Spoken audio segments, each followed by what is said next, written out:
Okay. Hello to all, and thank you for joining our new channel, Wine and Viticulture Education. My name is Gus Gluck.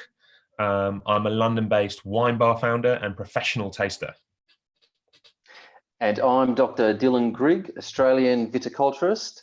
You may know me, if not personally, by my Instagram handle, gdilla. Our objective in this series is to talk about growing grapes for making wine, how do you become a viticulturist, and other topics from the perspective of a viticulturist. This session and episode is episode 1. What is viticulture? So, Dylan, what is viticulture? Viticulture. So viticulture, I have to answer this question a lot, especially at dinner parties or when you're passing immigration at the airport, mainly because the letters don't fit in the little spaces they've got. But viticulture is a specialist branch of horticulture. So it deals specifically with the genus Vitis vinifera, or wine grapes, vines. And like, how does this kind of differ from other agricultural disciplines? I think viticulture is one of those funny disciplines where you need to be all over a whole range of sciences, because you're dealing with one specific plant, but you're also, like in general agriculture, you're dealing with soil science and how that vine reacts with the soil. You're dealing with meteorology, because you've got to manage pests, disease. You might be managing irrigation or canopy management. You need to know about bugs, entomology, biology, microbiology, pathology, chemistry, lots of ologies. And it's also a pretty unique field, because as a grape grower or a grape farmer, the product that you're making has some variation every year, right? That's what we like about it, is it reflects its site, but it also reflects its season. So what we do is we try and best capture the site each year, but work with the parameters of the season. And this is the thing that's beautiful and amazing, is that it can be judged ongoing. So you don't often open up a tin of lychees and say, oh, gee, it was a good year in 2004 for lychees, was it? Whereas grapes and wine goes back through time. It leaves a stamp of the year. And that's something that, as a viticulturist, we try to express, or try to get that fruit to the winemaker so that we can lock that away. Oh wow! And it's also one of the things with viticulture that people don't talk about. What's the hardest thing about viticulture? Everyone in the world deals with it, but no one talks about it. The grapevine is a liana. Lianas aren't a taxonomic group, but it means that they don't have heartwood and they don't grow a supporting framework. So the grapevines that you see all have a trellis or a bush vines, and every year we try to keep these vines down low so that we can work with them. Sometimes super low to the ground, sometimes 900, so you don't get a sore back. But every year, the vine, all it wants to do is what it evolved to do, and that's bud burst or break dormancy early in springtime and shoot to the top of the deciduous forests and capture the sunlight. And the vines always try to do that, and we try and control them and make them grow, or encourage them to grow in a way that we can farm them and get that fruit. So what by the way, if anyone's got any questions, there is a chat function on YouTube. So if you've got any questions, Dylan, at all, please don't be afraid to ask. So how important is viticulture for someone who actually grows grapes, or for someone who just enjoys wine? How important is the whole the practice of viticulture? Well, it's inherent for good grape production. Yeah. I mean, viticulture and the science of viticulture and research that goes into growing grapes and advancing the field definitely is imperative that we keep moving forward and learning more. So, I mean, there's great vineyard managers, viticulturalists, grape growers out there, which growing grapes can be one of those tactile things where people can really feel it, and you get to know the site, you know the seasons, and you know the cycles. But then there's also a branch which is viticultural science, where you look at the science and all of the fundamental underpinning things that are going on in how we grow grapes, in terms of managing the soil or managing the vines or working more sustainably. So I think in terms of viticulture, it's extremely important for good wine production, because this way, if you've got the experience and the training to read certain different situations and pick up on experience over time, then you can utilize this to get a good result for the winery, which is clean fruit, expressive fruit, and that makes a good drink at the end of the day. Which is the end goal. That's the important thing. That's what it's all about. So like, how does better understanding of viticulture help someone who grows grapes?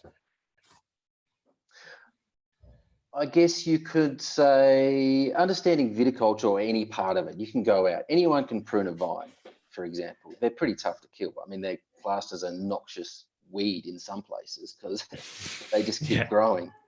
You can even go out to fields where people have ripped up the vineyards, a decade or more before they've sent through a bulldozer, and they just keep coming up.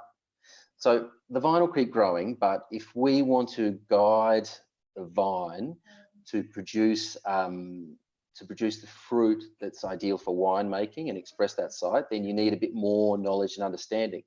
So you might have a set of circumstances relating to, what do you think, Gus? Like the weather. Yeah. So in the late 1800s, when powdery mildew came to Europe, for example, it's viticulture and people's knowledge and observation of other crops showed how to treat the powdery mildew, and I think it was in peaches or pears, and then they apply that to grapevines. So then there's a whole knowledge curve. What do? Do you apply it every day, every week? Do you apply it in winter, in summer? Yeah. What happens if you apply it when it's 45 degrees? I think we saw a fair bit of that in Europe, and especially the south of France last summer, when we had that 40-degree day in June. If you put it on at the wrong time, it burns. And there's one example. Or now you can look at the developments that have taken place with pruning in regard to respecting how the vine forms and grows. And then, like, how about for someone who actually just makes wine? So how does better understanding of viticulture help that person who makes wine? So if someone makes wine and they want a better understanding of viticulture, it's to understand the site, to know where the fruit is at any point in time, and to manage, or have their vineyard manager, viticulturist, or their workers manage the site within the realms of production, what your production goal is. So if you overcrop a site, you don't get as expressive fruit, but perhaps you're just making a juicy drink and you need high tons. Then you need to understand the viticulture that's required to crop high. Yeah. Or if you're going for quality, or you're working with a variety that doesn't like being overcropped. For example, Pinot Noir is really susceptible. If you get above a certain point in your crop load, like your kilograms per vine, it loses a sense of its character. But if you're making a bit of an easier drinking wine, you might not mind that. Or if it's for bubbles, people often crop that a bit higher. So for a winemaker, understanding the viticulture is understanding the limitations of the site, which includes that list as long as my arm of all of those sciences. Also, we've got a question as well from Catherine Clark, which is, what are your feelings about organic or biodynamic viticulture? How do I get the questions up? Don't worry, I'm asking you. I'm asking you. Okay. You are. Okay. That's all right. So you don't need to. You need to concentrate on answering them. Sweet. What was the question? What do I feel about organic? Yeah. Or biodynamic viticulture? I'm guessing or what do I feel about both? I think that it depends on your values and what the business needs. If you're going to be organic, biodynamic, or conventional, for example, there's a whole range of size of wineries that can fit into any of these categories. My personal belief is that we should be as organic as possible, which for me fits in the organic camp. I don't put my hat on and say I am an organic viticulturist, or I am a biodynamic, or I am conventional, or any of the above. I work within all of them, and specifically for what the winemaker wants, but I will always push organic principles first.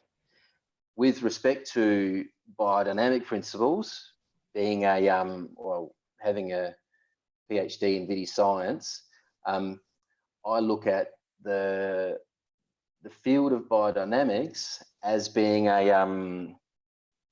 it's a bit of an incubator. What you're doing is you're seeding the vineyard, and you're being amongst the vineyard, and it's setting up a framework, basically, if you follow all of those rules, to make sure you're doing inputs. Number one, you're making inputs into the land, and number two, you're doing them at an appropriate time, and you're doing them consistently. So you can be organic and not be making. So it's good practice. Inputs. It's actually good. It's good practice, and it's a framework, and you're on the edge with what you can do and can't do with your inputs. So you have to have your shadow on the soil, which is the best way to manage a vineyard, boots on the ground. And with organics, it's the same thing. So I believe that organic production builds healthier soils and healthier vines and healthier fruits, which is more expressive and tastier. It does have its challenges because the number of inputs there are more limited, but it's not impossible to work within those. Well, I think that's a pretty great answer, really. So you didn't say stop rambling, Bill. No. Now, is the body of research on viticulture increasing or decreasing currently? In terms of fundamental science and peer-reviewed literature, I think it's increasing. There's always research happening, and there's always new avenues, and they move with fashion to a certain extent. I mean, there was a lot of work done. There was a lot of work done in the past on fundamental viticulture and vine management, whereas now we're in the molecular age where DNA analysis and metabolomics and things like that have really cracked open a lot of eggs, and people are looking at things like microbiological terroir, and the resolution of our measurements are now so fine, and molecular biology these days is, well, dare I say it, almost shake and bake. I mean, I even did some DNA stuff, and I didn't do biology in year 12, but I managed to find my way through at university. So I think we're still researching and learning more. And you mentioned biodynamics earlier. I mean, biodynamics has been put a little bit under the spotlight, and people have tried to find some answers in science for some of those things. But wine and viticulture, which viticulture especially is one of those awesome fields where you can have, but it doesn't exclude the art. There's still skill involved, and you can't always apply 0.05 significance and statistical measures on all of these viticultural parameters to get something that will pass peer review. So basically, the human element and the tasting element have, they don't adhere to that always. So basically, like in general, like the science is not, well, like you can't rely 100% on science when it comes to viticulture. There's an element of you needing to step outside the realm of figures and statistics and measurables. Would you? Partly, but I would disagree, because you still need science. You still need, Yeah. the vines still grow according to laws of biology, physics, chemistry, all of these things. Yeah. So having a good solid understanding of all of those fields and the way that the plant interacts with the soil, the environment, is essential.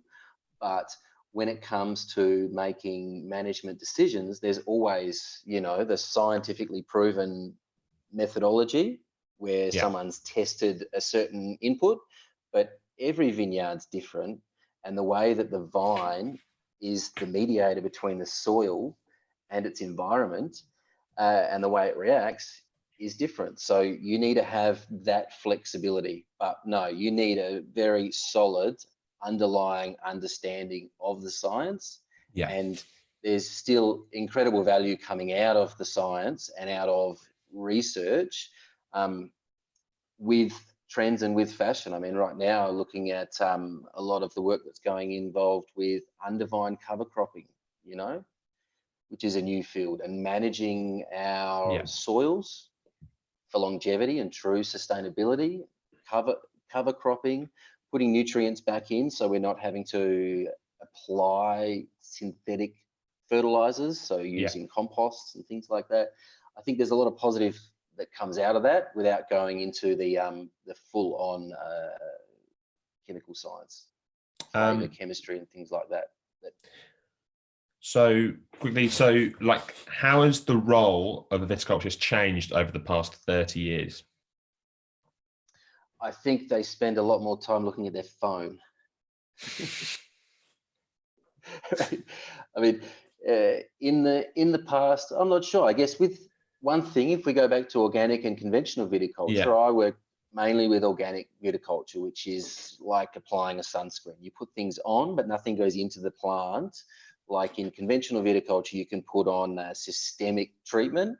And if you've got a good cover on your vine, you can kick back. It's going to rain, but inside the plant is defense. When you're dealing with organic, you're putting the treatment on, or the spray on the outside.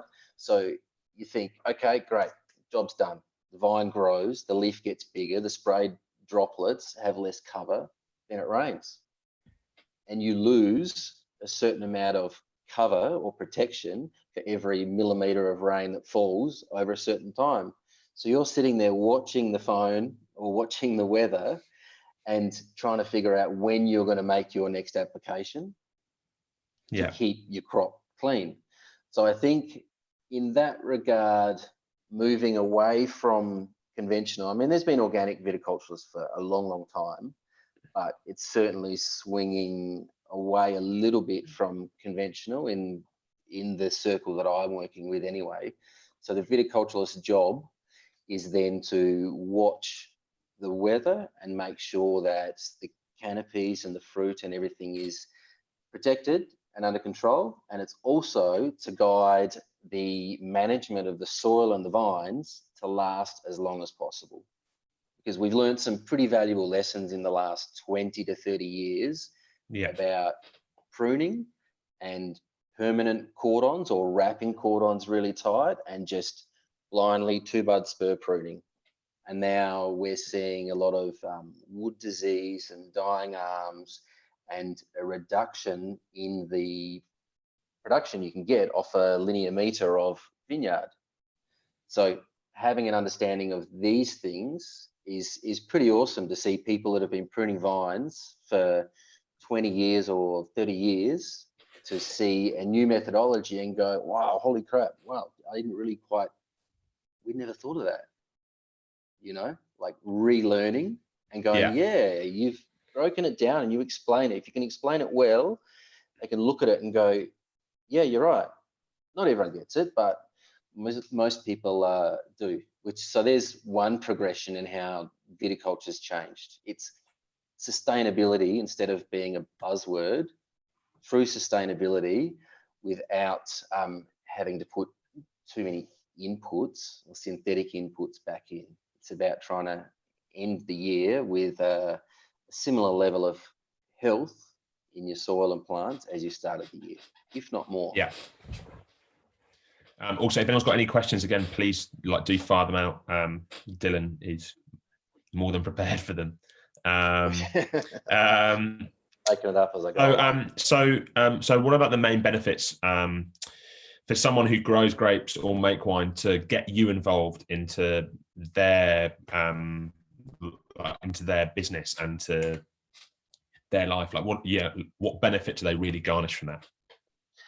I guess if I can talk about what my clients get, you mean, or anyone who engages a viticulturalist in the business or out?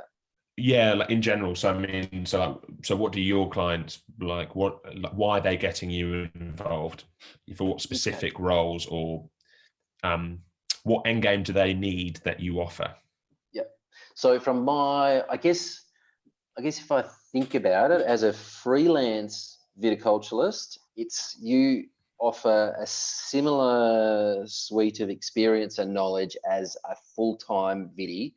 So a big business will have probably a full-time viticulturalist, and they will more than likely have a viti science degree, and they'll be all over the numbers of production. So they'll know how much it costs to grow, they'll know how to manage each block, they'll know the timing of all of the inputs, they'll be doing all of the calculations for all of the inputs and making sure that people go to the right places at the right times, doing all the analysis pre-harvest and post-harvest. And so to step out of that, so out of a big company viti role, as a freelance, I do that sort of thing for much smaller growers and winemakers. So winemakers have got their eye on the prize. They're out there peddling their wares, like selling their wine, making their wine, and they want to know that the vineyards that they're dealing with have got the best possible fruit they can have. So they don't want to ignore the vineyard for for 8 months of the year and then go out there and sample and talk to the grower. They want to make sure that each year the vineyard isn't going backwards, and if anything, they want better quality fruit, and they know that if they engage me, they know that that begins in the vineyard. So I walk through the vineyard rows with the winemakers, and I'm looking at the soil and going, hey, have a look at this. This is like super compacted. When was the last time we put some organic matter down? What sort of cover crops do we want to run? How are you going to prune it? So they get me for a brief slice of time, and I get to make a plan with them in the vineyard about the objectives and the best practice way to manage that vineyard for longevity and quality, using a whole host of experience, having worked in the Northern Hemisphere and Southern Hemisphere and studied extensively also. So practically, we can then apply it. So where are we at the moment? We've just about finished harvest here in Australia, and I've been working on soil analysis. So I've had a number of winemakers and vineyard owners go out, get their soils analysed, and I'll look at those numbers, and then we'll sit down and go, all right, what do we want to achieve and what's the budget? And we'll then look at the past tests and see if the additions we've made, or if the seasons that we've had have been positive for certain measures of soil quality, or if they've been negative, which you hope they haven't. So at the moment we're working on compost additions and seed selection for cover cropping to specific soil types. So as a dedicated viticulturalist, that's where my mind can be. Whereas as a on the ground, you're putting out a lot of other spot fires, or as a winemaker who's managing his own vineyard, for the last 2 months, 3 months, he's been preparing for harvest with bottling and working in the vineyard, getting the hands dirty. So they want someone to come in and not necessarily give. I mean, some might just want the answers, but I'd prefer, the way I work is to discuss what they want and then what the budget allows, and we agree and we go on our path and we make those inputs and suggestions. So even when it comes pruning, you know, the phone rings or someone WhatsApps me a picture, what do you reckon about this? And I just like I do with anyone that hits me on Insta, I get back to them, or we go out and we have a look and we run through some examples and we work together to end the season in a more positive position with healthier vines and healthier soils than we started, is the goal. Nice. That's the goal. That's the that's the aim. That's it. Visual Not go viticulture. backwards. So visual viticulture had a question which was, hi Dylan, how has the drought changed the operations on farm level? How have your clients coped and changed? Let me read that again for you, Dylan. Yes, sorry, that kind of froze up. How has the drought affected? Yeah, no, so yes. How has the drought changed the operations on farm level? Question mark. Organic viticulture is great, but if you don't have the luxury of water, how have your clients coped and changed, or if they have at all? If you don't, I don't know how organic viticulture, well, no, organic viticulture fits into that, because if you don't have the water to put on, then you need to work and capture as much of that water that does fall as possible. So having good infiltration in your soil, good organic matter, protecting from evaporation. So during the drought, my advice and some of the themes that we talk about are soil management. The soil's the sponge, and if there's less falling from the sky, you don't want it to hit hard soil and run off. You might fluff it up and think, okay, now we've got the top all cultivated. It's going to soak in, but maybe you fluffed up the top and below that's a hard pan. So yeah, it soaks into the top, but you don't get any deeper infiltration. Whereas running cover crops, you can have, you know, micro pores that allow deeper infiltration. So I think with the drought, you've got to try and retain as much water in the soil as possible.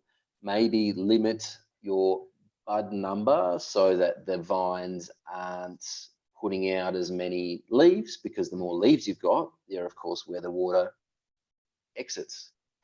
Maybe moderating your yield level, which unfortunately in the last 2 years, or this year especially, in most of Australia, it seems that November was or the flowering month was such a hard month that yields are well down anyway. So the soil water reserves that were there limited the crop, but it was more a limiting factor of the weather. So I think, to answer the question, if I haven't, what are we doing in viticulture in a drought and with the ongoing threat of a drought? It's getting organic matter in the soil and making sure that the structure, the physical structure of the soil, is as tip-top as it can be. And that also includes amelioration. So making additions, be they compost or mulch or gypsum, calcium, something like that. We hope we have some rain to wash it in, but looking after the soil basically. And then if it still continues to be dry, changing the way that we prune is another point where we've got some influence, or changing the amount of crop load that we've got is another point where we've got some influence. Spraying, all vineyards are sprayed, so maybe with the spray chemicals, what we use for spraying, things like seaweed, algae, you know, things to reduce vine stress, make the most of the cooler part of the year when there is a little bit more moisture in the soil. Yeah. But it's pretty tough, especially if you don't have water. And if you do have water, you need to be looking at your water use efficiency. So soil-based, plant-based, doesn't matter. You need to monitor your water, have a budget, and work backwards so you know you can get through to maturity. Yeah. Okay. So basically, forward planning is the key.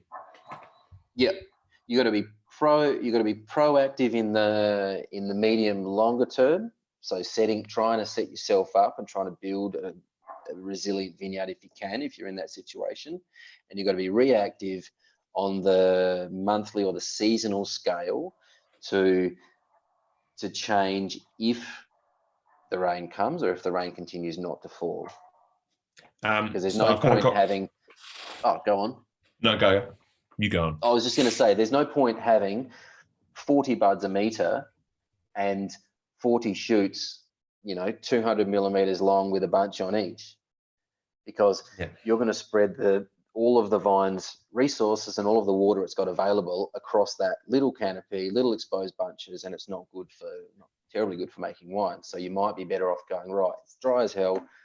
We're going to put 10 buds a meter, and then we're going to have shoots that are 4 times as long, and we're going to take one bunch off of each of those. So we're going to at least have a crop. And hopefully you're in a financial position to be able to implement some of those tools. Not everyone is. No. Well, kind of lastly, so we don't run away with time too much. You kind of thought it's like a kind of last question is kind of like, how important will people like you be in the coming decades with the many challenges we have, whether that be stuff like climate change or like greater access to technology, unstable political situations, and also just how people like on a consumer level want more access to sense of place because they can't always visit. Yeah, I think so.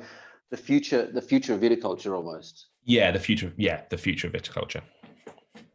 I think that as a viticulturalist, the more experience that you can have and the more different situations that you can have been in, it all goes in your back pocket and in your toolkit to working with farmers, grape growers, vineyard owners and winemakers. So when it comes to deciphering the technology, I mean, it's great to have technology. I've seen some awesome stuff this year, like with like sap flow sensing, like knowing exactly how many millimeters of water has passed out of a vine in a day. That's pretty mad.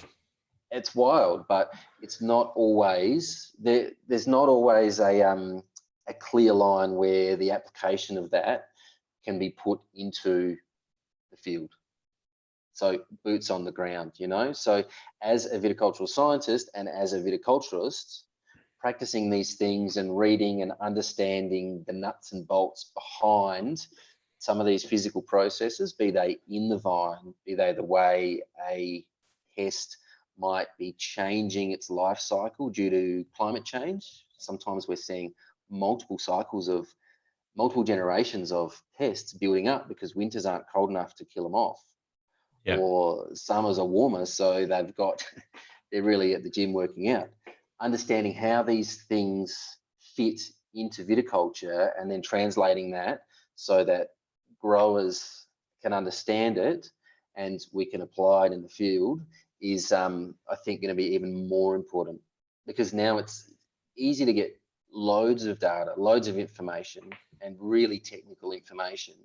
But what good is it if you can't translate it and explain it to someone so they're like, oh, okay, got it. I understand why we're doing this now.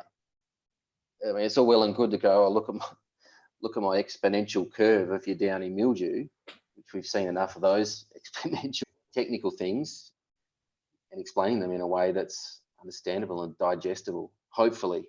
You haven't pulled me up too much, but also, we do have like a question from Mick O'Connell, who actually makes wine in Sardinia.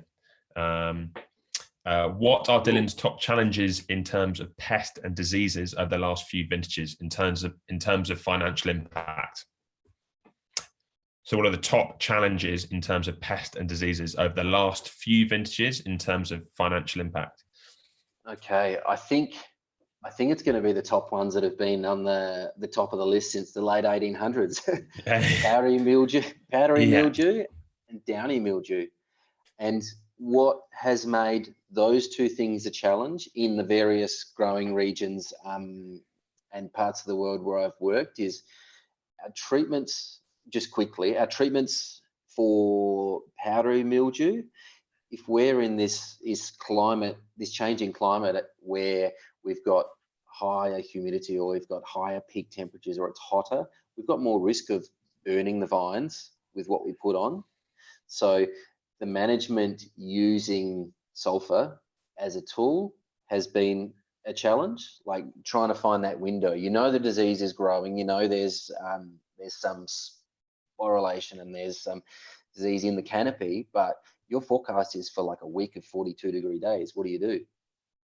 Yeah. You know, that's a tough one. And when it comes to downy mildew, which is it needs specific weather events to bounce basically from the soil onto a leaf, and then it needs another specific set of temperature conditions to then grow and spread. Trying to read that and work within the unpredictable state we're in terms of rainfall. I mean, we're not getting the usual rainfall patterns that we used to get here in Australia, or even when I was working in Spain. They're saying, well, the rain's not falling at the same time, so we're getting rainfall. You might look at an annual number and be like, oh, it's about the same. But no, it came in big chunks. And it's trying to have your disease control and your canopy management as tight as possible so that we can use our past understanding of managing these diseases in a very variable climate situation, which we're in now. I mean, in Australia this year, I think in the Yarra Valley or parts of Victoria from January, they had over 200 millimeters of rain. Yeah, whereas in November, or in December, I was there and I'm like, right, these graphs, these young vines need water. We don't know what's coming, and then it turns on its head. So unpredictability is the biggest overarching thing, but it's still got to be powdery, downy, and then it's botrytis. And botrytis is driven by some of these pests. So light brown apple moth, little caterpillars, or the weevils and things like that. So I think they're the three top, I'd say, pests. Also, we've got like a kind of more personal question, which is like a change of pace, but like well deserved, and a great question, which is you're from Catherine Clark, and which is what's your favorite variety to grow and or drink? And I think I know the answer. Oh, really? What do you think, Gus? You do like Grenache in all of its kind of and all of its iterations, and I do. Well, like you've worked with it for a lot, and I know you like bush vines in general, like you like them as structures, but and you love taking pictures of them, and True. And I feel like every day is like a new day of like loving for Grenache, but I might be wrong. I could be completely wrong. No. I think, wow, it's a tough one because there's so many varieties out there that you love all your children, don't you? Yeah, it's true. No, but I'd say you're spot on. I mean, the thing with Grenache is it can fit, like when we were discussing just the other day, it can fit in so many places. And having worked in Spain, like in Catalonia, like really opened my eyes to the fact that you've got black, grey and white Grenache. And whilst they're all closely related, they've all got their own unique personalities and challenges. And having those three colours to work with is pretty wild. So I think I do like Grenache, and Grenache is really smart. It's good with its water, and it can grow really old if you look after it well.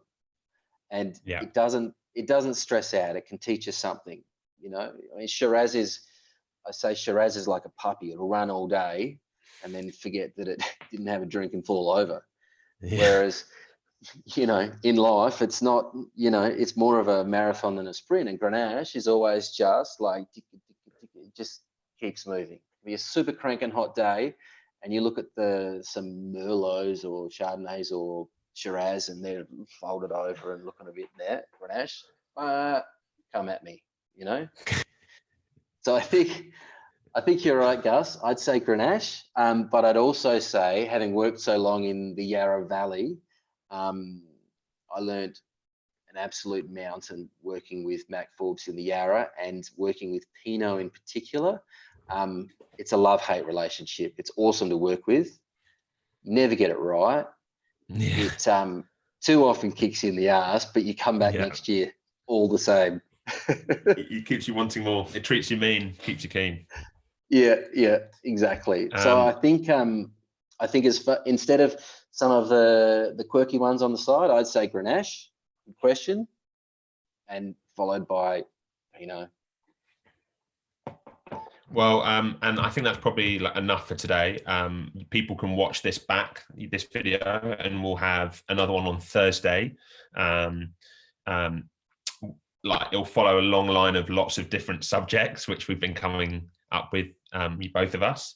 But yes, the next one will be this Thursday coming at the same time.